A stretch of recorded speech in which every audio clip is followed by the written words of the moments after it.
7. So the man of Kiriath-jearim came up took out the ark of the Lord. They took it to Abram's house on the hill and consecrated Elazar, his son of guard the ark of the Lord.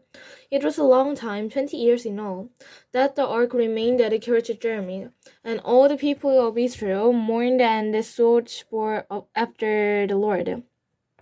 And Samuel said to the whole house of Israel, If you are returning to the Lord with all your hearts, then rid yourself of the virgin gods and ostriches and commit yourself to the Lord and serve him only.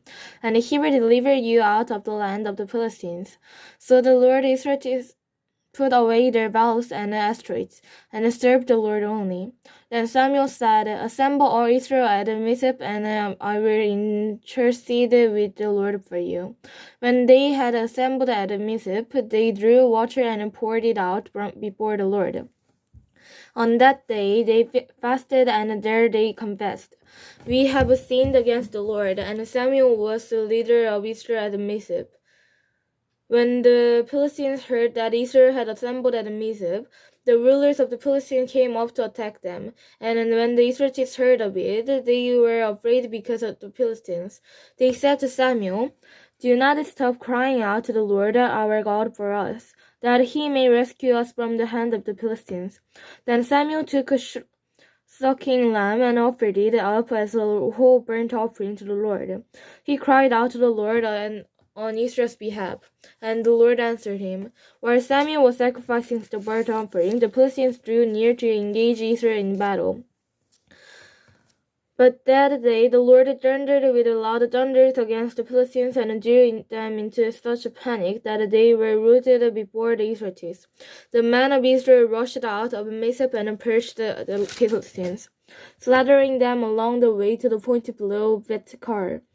Then Samuel took a stone and set it up between Mizpah and Shen. He named it Isbler, saying, This far has the Lord helped us. So the Philistines were subdued and did not invade Israel's territory again. Throughout Samuel's lifetime, the hand of the Lord was against the Philistines. The town from Ekron the Geth that was Philistines had captured from Israel were restored to her, and Israel delivered the neighboring territory from the power of the Philistines, and there was peace between Israel and the Amorites. Samuel continued to judge over Israel all the days of his life. From year to year, he went on a circuit from Bethel to Gilgal to Mizpah, judging Israel in all those places. But he always went back to Ramah, where his home was, and there he also judged Israel. And he built an altar there to the Lord. 8. When Samuel grew old, he appointed his sons as judges for Israel. The name of his firstborn was Joel, and the names of his second was Abzab. And they served at Beersheba.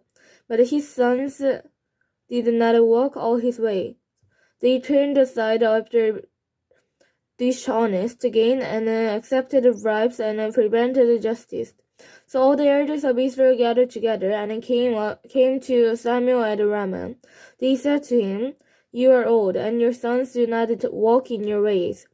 Now appoint a king to lead us, such as all the other nations have. But when they said, Give us a king to lead us, this displeased Samuel, so he prayed to the Lord. And the Lord told him, Listen to all that the people are saying to you. It is not you they have rejected, but they have rejected me as their king, as they have done from the day I brought them up out of Egypt until this day, forsaking me and serving other gods. So they are doing to you. Now listen to them, but warn them solemnly and let them know what the king who will reign over them will do. Samuel told all the words of the Lord to the people who were asking him for a king. He said, This is what the king who will reign over you will do. He will take your sons and make them serve with the chariots and the horses, and they will run in front of his chariots. Some he will assign to be commanders of thousands and commanders of fifties, and others to plow his ground and reap his harvest, and his others to make weapons of war and equipment for his chariots. He will take your daughters and to be performers and cooks and bakers. He will take the beasts of your fields and vineyards and olive groves and give them to his attendants. He will take a tenth of your grain and of your vintage and give it to his office and attendants.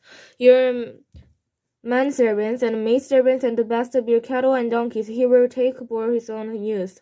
He will take a tenth of your flock, and you yourselves will become his slaves. When that day comes, you will cry out for relief from the king you have chosen, and the Lord will not answer you in the day. But the people refused to listen to Samuel. No, they said, we want a king over us. Then we will be like all the other nations, with a king to lead us and to go out before us and fight our battles. When Samuel heard all that the people said, he repeated it before the Lord. The Lord answered, I listened to them and give them a king. And then Samuel said to the men of Israel, everyone go back to his town. 9. There was a Benjaminite, a man of standing, whose name was Kish, son of Abelin, the son of Jerar, the son of Bechmath, the son of Ephraim and of Benjamin. He had a son named Saul, an impressive young man without equal among the Israelites. All had taller than any of the others. Now the donkeys belonging to Saul's father, Kish, were lost. And Kish said to his son Saul, take one of the servants with you and go and look for the donkeys. So he passed through the hill country of Ephraim and through the area around Sarah, but they did not find them. They went on into the district of Shemesh, but the donkeys were not there. Then he passed through the territory of Benjamin, but they did not find them. When they reached the district of Joppa, Saul said to the servant who was with him, come, let's go back, or my father will stop thinking about the donkeys and start worrying about us. But the servant replied, look, in this town there is a man of God. He is highly respected, and everything he says comes true. Let's go there now. Perhaps he will tell us what way to take. Saul said to his servant, if we go, what can we give the man? The food in our sack is gone. We have no gift to take the man of God. What do we have? The servant answered him again. Look, he said, I have a quarter of a shekel of silver. I will give it to the man of God so that he will tell us what way to take. Formerly in Israel, if a man went to inquire of God, he would say, come, let us go to Shir, because the prophet of today used to be called a Shir. Good, Saul said to his servant, come, let's go. So they set out for the town where the man of God was. As they were going up the hill to the town, they met some girls coming out to draw water, and they asked them, is the seer here? He is, they said. He's ahead of you. Hurry up. He had just come to our town today, where the people have a sacrifice at the high place. As soon as you enter the town, you will find him before he goes to the high place to eat. The people will not begin eating until he comes, because he must bless the sacrifice. Afterwards, those who are invited will eat. Go up now. You should find him about this time. They went up to his town, and as they were entering it, there was Samuel coming toward them on his way up the high place. Now the days before Saul came, the Lord had revealed this to Samuel. About this time tomorrow I will send youths from the land of Benjamin, anoint him leaders over my people Israel. He will deliver my people from the hand of the Philistines. I have looked upon my people, for their cry has reached me. When Samuel caught sight of Saul, the Lord said to him, this is the man I spoke to you about. He will govern my people. Saul approached Samuel in the gateway and asked, would you please tell me where the seer's house is? I am the seer, Samuel replied. Go up ahead of me to the high place, for today you are not to eat with me, and in the morning I will let you go and will tell you all that it is in your heart. As for the donkeys you lost 3 days ago, do not worry about them. They have been found. And to whom is all the desire of Israel returned, if not to you and all your father's family? Saul answered, But am I not Benjaminist, from the smallest tribe of Israel, and is not my clan at the least of all the clans of the tribe of Benjamin? Why do you say such thing to me? Then Samuel brought Saul and his servant into the hall and seated them at the head of those who were invited, about 30 in number. Samuel said to the cook, Bring the piece of meat I gave you, the one I told you to lay aside. So the cook took up the leg with what was on it and set it in front of Saul. Samuel said, Here is what has been kept for you. Eat, because it was set aside for you for this occasion.